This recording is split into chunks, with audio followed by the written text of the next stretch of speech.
এরপরে আমাদের মাঝে আরেকটি প্রশ্ন এসছে যে কোরবানির পশুর রক্ত এটা কি কোনো রোগের শেফা? না, কোরবানির পশুর রক্ত এটা কোনো রোগের শেফা হতে পারে না।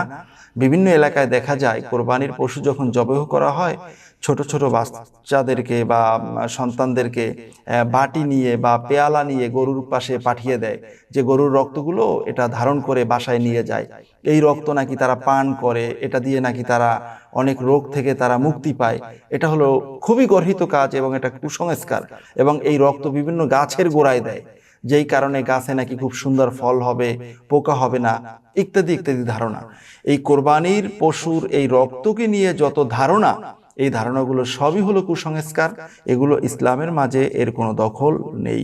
আশা করি বুঝতে পারছেন। এবং কোরবানি দাতাকে এ ধরনের গর্হিত কাজ, এ ধরনের কুসংস্কার থেকে অবশ্যই মুক্ত থাকা প্রয়োজন।